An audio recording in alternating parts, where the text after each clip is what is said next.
The City of London generates approximately £520 billion annually, accounting for about 25% of the UK's total GDP. This makes London not just a national economic powerhouse, but also one of the largest metropolitan economies in the world. As a driving force behind the UK economy, London plays a pivotal role in boosting overall productivity, creating employment opportunities, and contributing significantly to tax revenues. In fact, capital cities running the countries are pretty common. London's historical rival, Paris, dominates France. Athens dominates Greece. Copenhagen dominates Denmark. Brussels, Budapest, Stockholm, Prague, Helsinki, Manila, and Dublin all exert a bigger influence on their host country. And who could forget the biggest city in the world? Take Tokyo out of Japan, and would Japan be a rich country? Now, if we take London out of the UK, then what's left? Well, it will surprise nobody that the UK without London wouldn't just be different. It would be unrecognizable. But just how much does London's influence truly shape Britain's economy?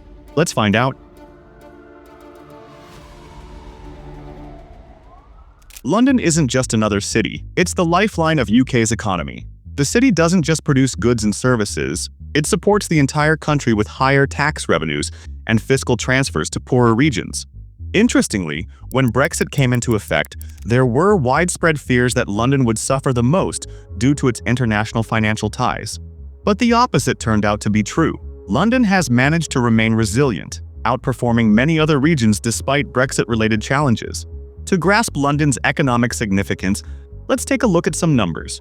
In 2022, London's gross domestic product, GDP, reached over £508 billion British pounds, making it by far the most productive region in the entire UK. For a city with only 13% of the country's population, that's an impressive feat. London alone accounts for 24% of the UK's economic output, as measured by gross value added, GVA. No other UK city or region comes close to matching that level of contribution. London is responsible for providing around 6.5 million jobs across various sectors, solidifying its position as a central hub for employment in the UK. It also contributes approximately £4 out of every £10 raised in taxes across the country, underscoring its critical role in supporting public finances. And that's just a glimpse of what the capital brings to the table. Because it's not just the UK's economy where London stands tall. Historically, London has been one of the oldest and most influential cities in the world. Its significance stretches back nearly 2 millennia, with its rich history positioning it as a hub of finance, trade, and culture. It's important to note that many countries have a dominant capital city: Paris in France, Athens in Greece, or Tokyo in Japan. These cities hold immense sway over their respective nations, but few have the global and national importance that London commands for the UK. In fact, removing London from the UK's economic equation would have profound consequences.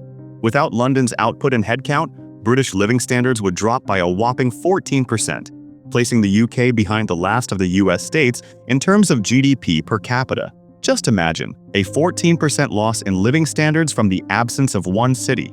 To put that into perspective, removing Amsterdam from the Netherlands would only shave off 5%, and Munich from Germany just 1%. Even if San Francisco and the entire Bay Area seceded from the US, it would result in only a 4% drop in US GDP per capita. London's contribution is, quite simply, unparalleled, and the city's impact is felt far beyond its borders, and any effort to divert resources away from London would likely harm the entire country. London's success drives the success of the UK, and while more could be done to support other regions, damaging London's economy would only weaken Britain's global standing. This means that if London simply vanished through some catastrophic disaster, then yes, the UK would be economically crippled. The rest of the UK might still have a large GDP relative to many countries of the world, but would plummet down the list and would be left middle of the pack in terms of European nations. Now you must be thinking, how has London become so essential to the UK's economy? Well, one major reason is its status as a global financial capital, a title it has held since the 17th century. Over the past 30 years, the City of London has solidified itself as a global financial powerhouse, contributing not just to the UK's economy but to the world's financial system. And London's vast financial network means that even if wealth isn't generated in the city itself, much of it passes through the capital. Given that many of the UK's largest companies and international firms have their headquarters there, but it's not just finance. London is an international business hub. Around 40% of the world's largest 250 companies have their European headquarters based in London. Compare that with Paris, which has only 8% of these HQs, and it's clear why London dominates the European business landscape. The capital's transport system, its access to a huge pool of talent, and its central position in global markets make it an attractive location for businesses across the world. This centralization of businesses has significant ripple effects. For example, London's housing market alone drives demand across the country.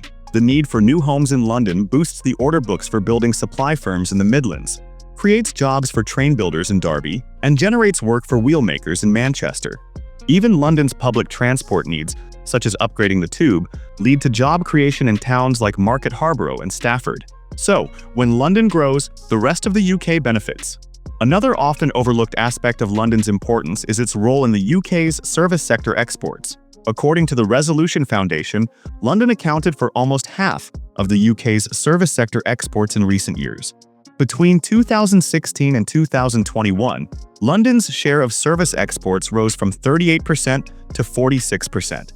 This service industry, ranging from financial services to consultancy, forms a massive part of the UK's economy. And without London, the UK would lose its foothold in global trade. And let's not forget that London is also the UK's crown jewel in terms of tourism. Without the capital, many international visitors might simply skip the UK altogether. Oxford Street alone, one of the world's premier shopping streets, brings in millions of tourists each year. It's estimated that a quarter of all Oxford Street visitors come from overseas. The revenue generated from international tourists flows not just into London, but into the rest of the country, supporting jobs in hospitality, retail, and transportation. But it's not just the rich cultural and financial landscape that makes London indispensable. The city is also a global leader in life sciences research. London is home to a vast range of research institutions and companies working at the cutting edge of science. Whether it's GSK in Hounslow, DeepMind in Camden, or the London Cancer Hub in Sutton, London's role in innovation cannot be overstated. In fact, 40% of clinical trials in England take place in London and its surrounding areas, demonstrating the city's vital role in the advancement of medicine and technology. The city also acts as a safe haven for the world's rich. London is second only to New York in Knight Frank's 2020 City Wealth Index. So, the next time we ask, what would the UK be without London? We have to realize that London is not just a part of the UK. It's the engine that keeps the whole country running. Its financial strength, its cultural impact, and its global influence are what make Britain the nation it is today. Thank you for watching. If you enjoyed this video and found it insightful, don't forget to like, share, and subscribe. Let us know your thoughts in the comments below. Can the UK survive without London, or is the capital simply irreplaceable? Stay tuned for more deep dives into the heart of today's most pressing issues. Until next time.